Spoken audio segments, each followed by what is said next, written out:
బాబాయ్ హోటల్ అంటే బ్రహ్మానందం. బాబాయ్, నీ మీద కేసు వేయాలనుకుంటున్నాను. నా మీద? ఎస్, నీ మీదే. నా మీద? అవును, నీ మీదే. ఎందుకురా? నీకు వంటలు నేర్పినందుక? నిన్ను పెంచి పెద్ద చేసినందుక? కాదు సమాజంలో నీకు ఒక పరువు మర్యాద కల్పించినందుక? కాదు కాదు కాదు. నిన్ను ఒక మనిషిగా తీర్చిదిద్దినందుక? కాదు. ఎందుకు ఎందుకు ఎందుకు చెప్పు. నా మేధాశక్తిని దొంగతనం చేసినందుకు, నా బుద్ధిని లేకుండా చేసినందుకు. నేనా? ఎస్, నేనా? నువ్వే. నేను? ఎస్, నేను ఇవన్నీ చేసినందుకు గాను సెక్షన్ 113 బోడుప్పల్ టు గుప్పల్ ప్రకారం 10K ఫిలిం నగర్ టు అబ్దల్ గంజ్ ప్రకారం నీ మీద కేసు నమోదు చేసి ఛాయ్ రైట్స్ చేస్తాను.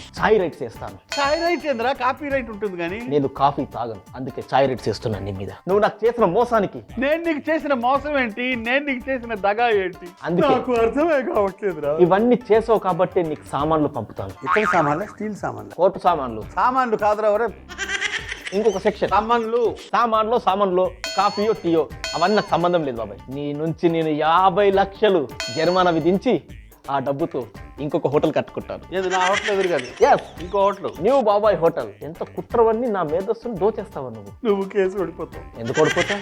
నీకు మేధస్సు లేదు, తెలిసిపోతుంది. నీకు మేధస్సు లేదు. నువ్వు దొంగతనం చేస్తా నా దగ్గర ఎందుకు ఉంటుంది? నువ్వు ఓడిపోతావు. నేనే ఓడిపోను.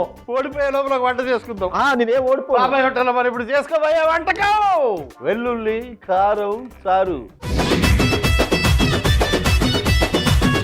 సామాన్లు అందుకో. గెలుస్తా బాబాయ్, ఎలాగైనా కేసు నేనే గెలుస్తా. ఒరే, నీకు అసలు మేధస్సు లేదు. నువ్వు కోర్టులో మాట్లాడంగానే తెలిసిపోతుంది నీకు మేధస్సు లేదన్న విషయం తెలిసిపోతుంది. నువ్వు కేసు ఓడిపోతావు. అసలు కోర్టు కటకటాల్లో నువ్వు రాగానే నీ పెతాపమో నా పెతాపం తేల్చుకున్నావు. తేల్చుకుందాం. నా డిఫెండబుల్ ముందు నువ్వు ఎలా డిఫెండబుల్ కాదు, డిఫెన్స్ లాయర్. అదే ఏదో ఒక లాయర్ ముంగట నువ్వు ఎలా నిలబడతావు ప్రాసిక్యూటర్ గా చూసుకుంటా. జడ్జి నా క్లోజే. వేపుడు ముగ్గుడు ఎక్కించాడు. ఇదిగో వెలిగించు, పోయి వెలిగించు. Your honour. ప్రాక్టీస్ చేయాలి. Your honour. Okay, lawyer practice చేస్తే చాలు, నువ్వు చేయక్కర్లా. అబ్జెక్షన్ ఓవర్ రూల్ అంటే ఏంటో ఏమో. నేను మొన్న ఈ సినిమాలో చూసిన వకీల్ సాబ్లో ఆ పదాలన్నీ వాడి నీకు 10/Y 10/X ఆ సికింద్రాబాద్ టు జిడిమెట్ల అన్ని కేసులు నీ మీదే. నువ్వు హైదరాబాద్ పోయి వచ్చావు కదా మొన్న, అక్కడ బస్సు నెంబర్లన్నీ గుర్తుపెట్టుకుని చెప్తున్నావు. మిరియాలు, ఎండుమిరపకాయలు,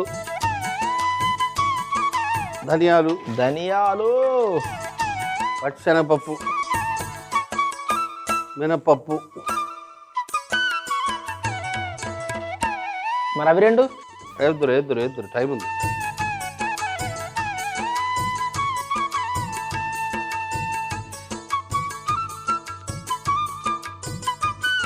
ఈ రెండు పచ్చిగానే వేయాలి. అవి కొంచెం వేయించి ఇందులో వేసుకుంటే చాలు. ఎందుకు దాన్ని పచ్చిగా మరి?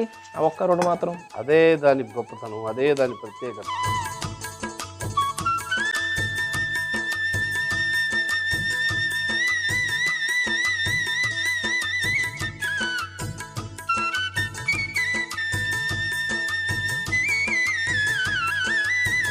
ఈ పొడి కరెక్ట్గా వస్తేనే నీకు చారు టేస్ట్.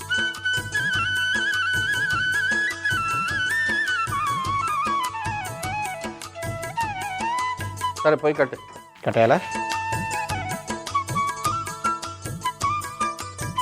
పచ్చి వెల్లుల్లి. ఓహో, ఎక్కువ వేడి ఉండద్దా? పచ్చి వెల్లుల్లి, జీలకర్ర,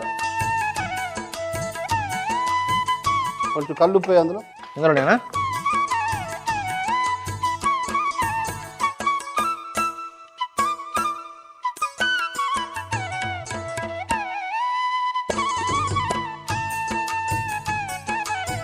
పళ్ళెం లేదు.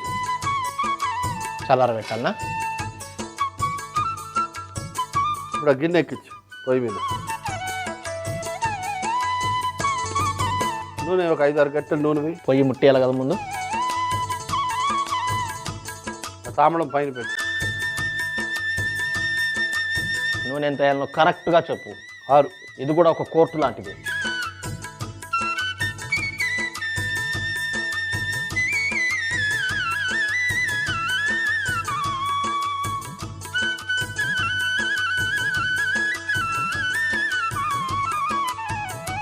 సేమ్ గట్టి వాడతావు, మారుస్తావు? నేను ఎందుకు అదే కరెక్ట్ వాడతా.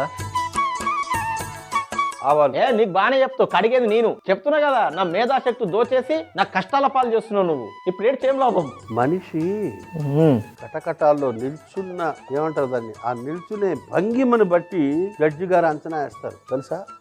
The way you stand speaks your ఎలక్వెన్స్ అని న్యాయ వ్యవస్థలో మొదటి వాక్యం. నువ్వు అసలు ఆ కటకటాలో నిల్చోవడం బట్టే వాళ్ళకి అర్థమైపోతుంది. నీ దుస్తుల్ని బట్టి నువ్వేంటా అన్నది తెలిసిపోతుంది. నోరు విప్పితే అసలు పూర్తిగా తెలిసిపోతుంది. అయితే దొరికిపోతావు నువ్వు ఎట్లాగో 3 సంవత్సరాల కింద ఉన్న బట్టలు అనుభవం నీకు తెలియదు. ఆవాలు, వెల్లుల్లి ఎర్రగా అయిపోవాలి.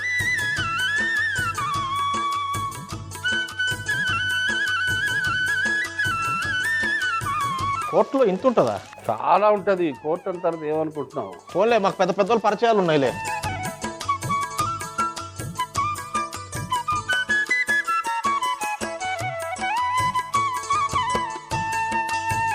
మనోడు సర్పంచ్ చెప్పి తింటాడా జడ్జి? ఎవరు చెప్పినా వినరు. చట్టం పుస్తకాల్లో ఏదైతే ఉంటుందో దానికి అనుగుణంగానే వెళ్తారు అంతే. సరే, భారత రాజ్యాంగం ఏం చెప్పింది తెలుసు నాకు. భారతదేశం సర్వసత్తాక సామ్యవాద లౌకిక ప్రజాస్వామ్య గణతంత్ర రాజ్యంగా ఉండాలి. People of India having solemnly resolved to constitute India into a socialistic republic democratic. నేను తెలుగులో చెప్పినాడు, ఇంగ్లీష్ లో చెప్పినావు, అదే సేమ్ రెండు. సర్లే, కరివేపాకాయ.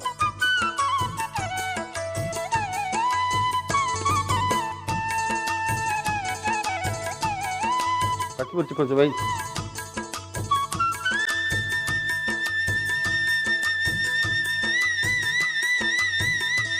ఉల్లిపాయలు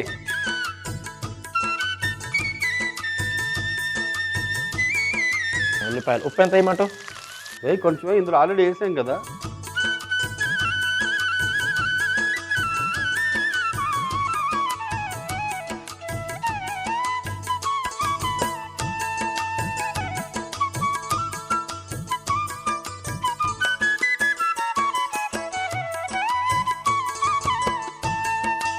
టమాటాలు,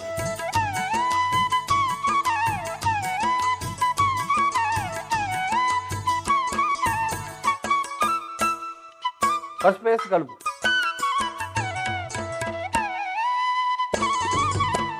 మన దేశంలో ఏ హైకోర్టుల్లో ఎలాంటి విషయాల్లో ఎలాంటి తీర్పులు ఇచ్చారో అవన్నీ అధ్యయనం చేయాలి ఒక లాయర్. ఫలానా హైకోర్టులో ఇలాంటి తీర్పు ఇచ్చారు అంటే ఆ తీర్పుకు విలువ ఉంటుంది. హైకోర్టులో ఇచ్చే తీర్పులు ఉంటాయి చూడు, వాటికి విలువ ఉంటుంది. అవన్నీ నాకు బాగా తెలుసు. నువ్వు ఆడుకుంటాను కోర్టు. చిన్నప్పటి నుంచి ఛాలెంజ్, న్యాయం కావాలి, న్యాయం జరిగింది, ఎక్కడ న్యాయం, ఈ సినిమాలన్నీ చూసి పెరిగిన. అంతెందుకు, మొన్న జాతిరత్నాలు కూడా చూసా. ఆ కోర్టుకి ఎంత ఫేమస్ తెలుసా నీకు? నాతోనే న్యాయ పోరాటం చేద్దాం అనుకుంటున్నావా? వకీల్ సాబు, పింకు, తెలుగులో చూసినా, హిందీలో చూసినా, జనగణమన, ఇన్ని సినిమాలు చూసినోని. నా ఫ్రెండ్ హీరోగా చేసిన సప్తగిరి ఎల్ఎల్బి కూడా నేను చూశాను. నాకు తెలిసిన సెక్షన్లు, నాకు తెలిసిన సీన్లు నీకు తెలుసా? మొన్న జనతా అయితే గనక, అది కూడా కోర్టు సినిమాని. సరే, కారప్పొడేసి ఇవి ముద్ద చేసుకుంటారా.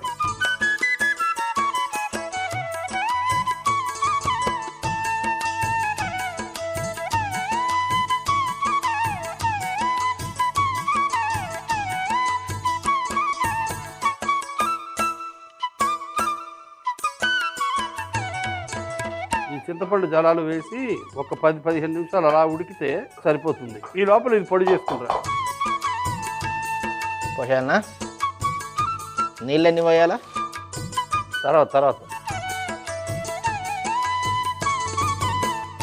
తర్వాతనే పోస్తా. నువ్వు చెప్పినట్టు నేనెందుకు చేస్తాను అనుకో. సరే అయితే, అసలే నీ మీద కేసేసిన. సరిపోద్దులే, కొంచెం అర్థంలో ఒప్పిస్తారు కానీ.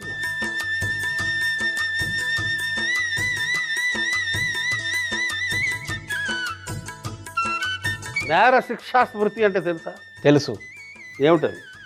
నేరస్తులకు శిక్ష ముందు స్మృతితో కల్పిస్తారు జర్షిప్. వింటరా. Objection overrule. Objection sustained. వెయ్ స్పెషల్ మొత్తం ఎందుకు, సగం వెయ్యి.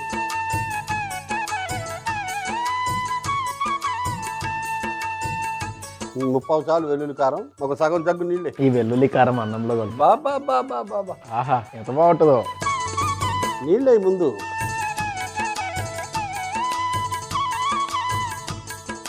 ఇవి మాత్రం నీళ్ళు చాలా చాలు.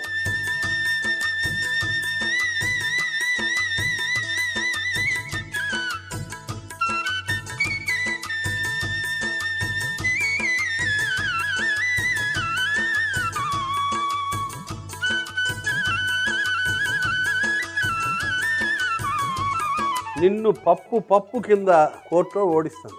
నన్ను కాబట్టి ఇప్పుడు మనం చేసుకోబోయేది చిక్కుడు శనగపప్పు వేపుడు. మిస్టర్ ప్రాసిక్యూటర్ గారు, అమాన్లు మాట్లాడుదురు. మీరు నన్ను ఏం చేయలేరు. అరే సేమ్ చిరంజీవిలా చెప్పారా? మరి మీరు నన్ను ఏం చేయలేరు. సాక్ష్యాధారాలన్నీ పరిశీలించిన పిమ్మట న్యాయం నా వైపు ఉంది కాబట్టి, అబ్బాయి వైపు ఉంది కాబట్టి బాబాయ్ గెలిచినట్టుగా ఈ కోర్టు వారు ప్రకటిస్తున్నారు. ఎంతో ఆనందంగా ఉంది. ఇది నీ కోర్టు కాదు, వేపుడు మూకుడు ఎక్కి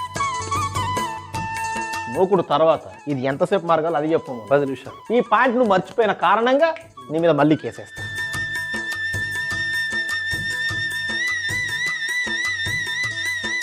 ఇప్పుడు ఏం చేయమంటావు? ఏం లేదు, ఇది వేయించడం. ధనియాలు, జీలకర్ర,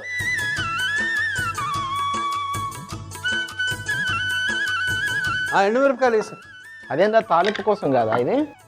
ఏం కాదంటావా? ఎట్లా చెప్తా అట్లనే. ఇది పొడి కొట్టుకు రావాలరా కాసేపు తర్వాత. ఈ లోపల మనం ఒక ఆవిరి పట్టాలి. ఇవి ఉన్నాయి కదా, ఈ చిక్కుడుకాయ ఇది మరి ఇంత పెద్దగా ఉంది. ప్రపంచంలో కొందరు బక్కగా ఉంటారు, కొందరు లావుగా ఉంటారు, కొందరు పలచగా ఉంటారు, కొందరు పొట్టిగా ఉంటారు, కొందరు పొడుగ్గా ఉంటారు. ఈ చిక్కుడుకాయలు కమ్మగా ఉంటాయి. అబ్బా ఎంత రుచి ఉంటుందో చూడు. అసలు కలర్ చూస్తేనే నీకు అర్థమవుతుంది. చూడు, గ్రీనిష్. ఏ కూర అయినా సరే మంచి చెక్కు కలర్ ఉందంటే మంచిది అని, బాగా చిక్కని రంగు ఉంది అంటే మంచిది అని అర్థం. సరే, ఆ పళ్ళెంలో వేసి ఆవిరి పాత్ర ఎక్కించు. తగ్గబెట్టి దీని మీద ఆవిరి పాత్ర ఎక్కియాలా? నీళ్లు ఉన్నాయా చూడు? ఉన్నాయి.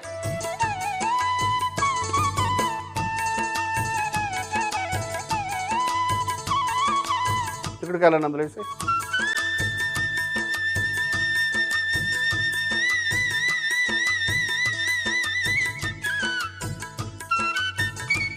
జీర్ణశక్తి బలంగా ఉండాలంటే ఏం చేయాలి తెలుసా? తెలుసు, ఎక్సర్సైజ్ చేయాలి.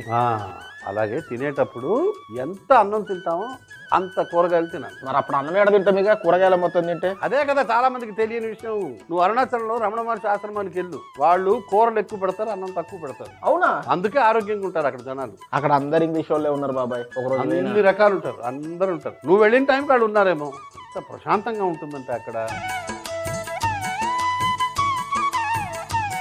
ఇప్పుడు మీరు వెళ్ళి ఈ జీలకర్ర, ఈ ధనియాల్ని, ఈ ఎండుమిరపకాయలు, రోస్ట్ చేసిన మీ 3 పదార్థాలని పొడి చేసుకుంటారండి. దంచి దంచి వదిలేస్తా.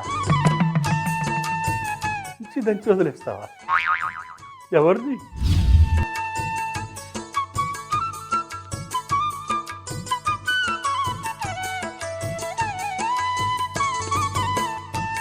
వెల్లుల్లి కారం చారులో కొంచెం నెయ్యి వేయి, ఇంకా బాగుంటుంది.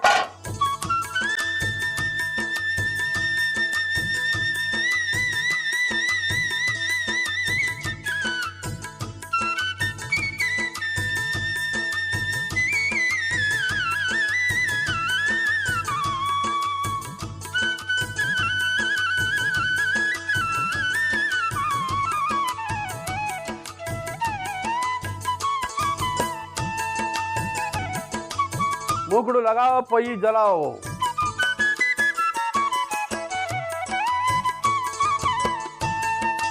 రెండే 2 గరిటెలు నూనె వేయి. పోపేయడానికే కదా. మరి తాలింపుకు 2 గంటలు సరిపోతుంది. సరిపోదు. 2 చెంచాలు ఎంతసేపు గరం అయితే బాబాయ్? నువ్వు చూడు, అయిపోయి ఉంటుంది ఈ పాటికి.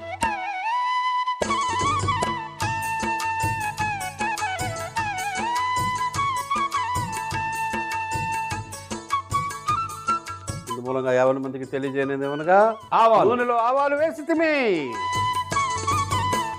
అది వేగిన తర్వాత కరివేపాకేసి దూరంగా జరుగు. పచ్చిమిరపకాయలు. ఈ వేపుడికి పెద్దగా వేయించాల్సిన అవసరం లేదు. పసుపు అంతేనా? ఇప్పుడు ఫర్ ఎగ్జాంపుల్ ఉల్లిపాయలు హ్యాపీగా తినొచ్చు, టమాటాలు హ్యాపీగా తినొచ్చు. శనగపప్పు ఆల్రెడీ ఉడికించాము. అవును. కొబ్బరి కూర హ్యాపీగా తినొచ్చు.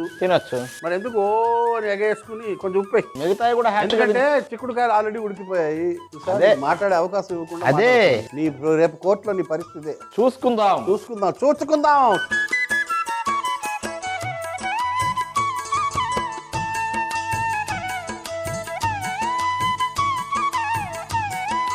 ఉడికించిన శనగపప్పు,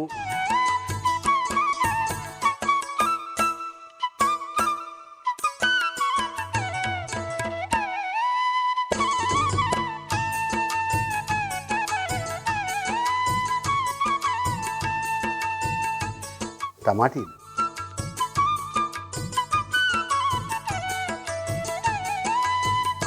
పోయి కట్టేస్తున్నాను. అది నవనవలాడుతున్నాయి చూడు. ఏంటి ఇప్పుడు వేసేయాలి ఇవి? అంతే. అలాగే.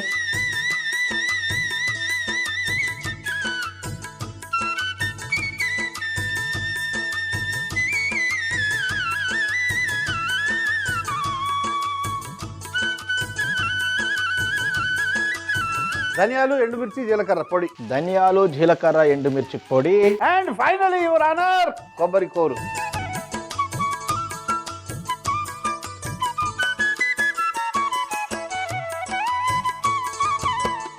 రెండు గరిటెలతో చక్కగా కలుపు. అలాగే.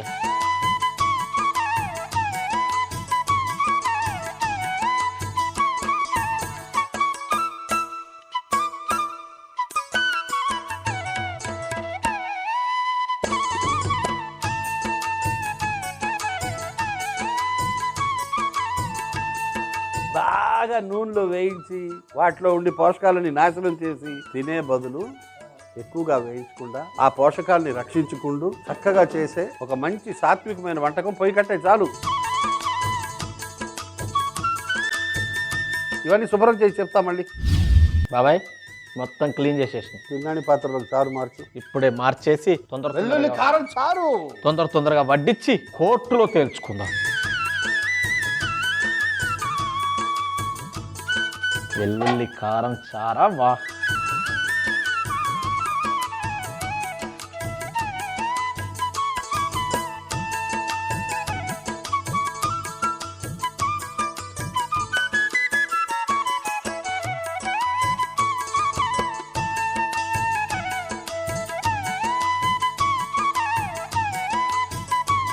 కలుపుతుంటేనే సువాసన ఎంత బాగా వస్తుంది. కింద నుంచి వెల్లుల్లి వేయించాం కదా, అది కూడా తీ. అలాగే.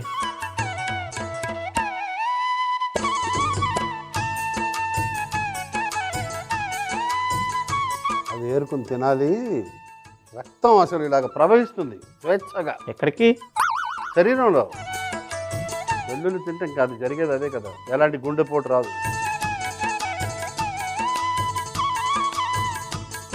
స్వల్ప కొత్తిమీర జల్లు.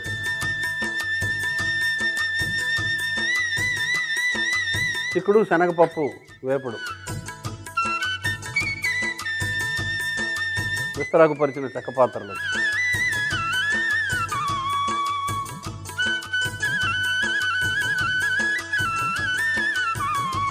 కొబ్బరి కూర ఉందా? ఎలాగైనా నువ్వు అడుగుతావు. చాలు కొంచెం కొబ్బరి కూర చాలు. నువ్వు ఎట్లయినా అడుగుతావు తినడానికని నేనే ఉంచా. సూపర్.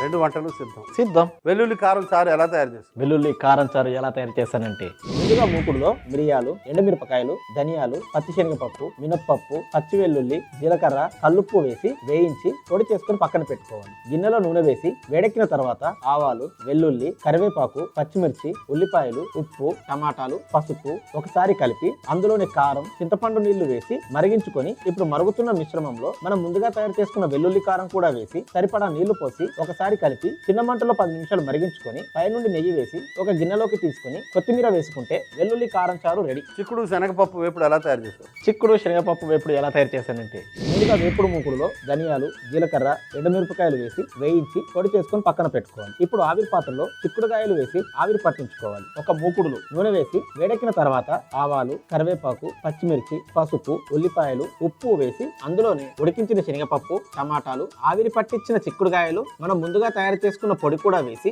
కొబ్బరి తురుము వేసి బాగా కలిపి ఒక గిన్నెలోకి తీసుకొని పైనుండి కొబ్బరి తురుము వేసుకుంటే చిక్కుడు శనగపప్పు వేపుడు రెడీ. ఏం కూరది? చిక్కుడుకాయ శనగపప్పు వేపుడు. వేడి వేడి అన్నం.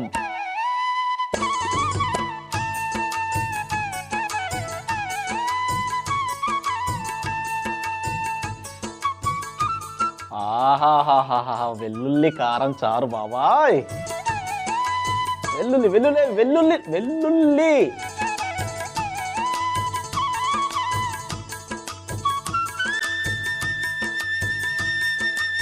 చారు ఎప్పుడైనా అప్పడంతో నంచుకుని తింటే అది అసలు టేస్టే. సుప్రీం కోర్టులో కేసు గెలిచినంత ఆనందంగా ఉంటుంది. ఇంటర్నేషనల్ కోర్ట్ ఆఫ్ జస్టిస్ లో గెలిచినంత ఆనందం ఉంటుంది. ఇప్పుడే తిని చెప్ప హైకోర్టులో పక్కవాడి కేసు కొట్టేసినంత ఆనందంగా ఉంటుంది.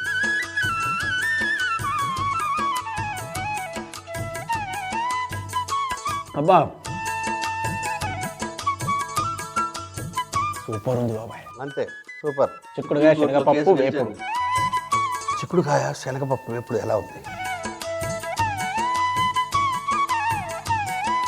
ఎవరు చెప్పారు బాబాయ్ పోపు లేకుండా కూర బాగోదని? బ్రహ్మాండం కదా, చాలా బాగుంది. మరి అంతే.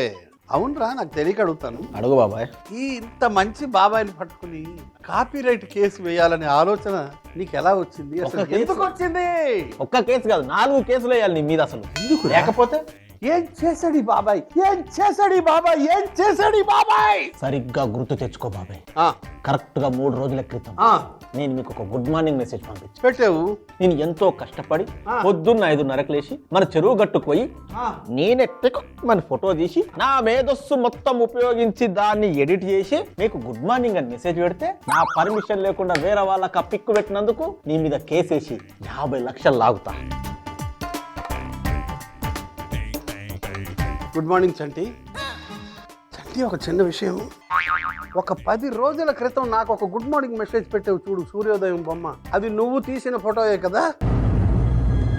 అంటే ఏం లేదు, ఒకడేమో తనదని చెప్పాడు. నీకు అడ్రస్, అతని డీటెయిల్స్ అన్ని పంపిస్తాను. అతని మీద ఒక కేసు పెట్టేయి. ఏముంది, ఒక 50 లక్షలకి కేసు వేసేయి. నీ వెనక నేనున్నాను. వద్దు బాబాయ్, ఈడ్చి కొట్టిన 50 పైసలు లేవు. ఏదో తెలియక చేసే రోజు లేవు బాబాయ్. మేధా సంపత్తి అంటే సూర్యోదయము, ఫోటో తీయడము, పొద్దున్నే వెళ్ళిపోవడము, సూర్యోదయం ఇలా ఫోటో తీయడము మేము నమ్మాలి. ఎలా కనిపిస్తున్నాను రా నీకు? సారీ బాబాయ్. దీన్ని బట్టి నీకేం అర్థమైంది? ఏదో అర్థమైంది బాబాయ్, లైన్ తట్టట్లేదు. దురాశ దుఃఖానికి చేటు, తిన్నాక కడగాలి ప్లేటు. yes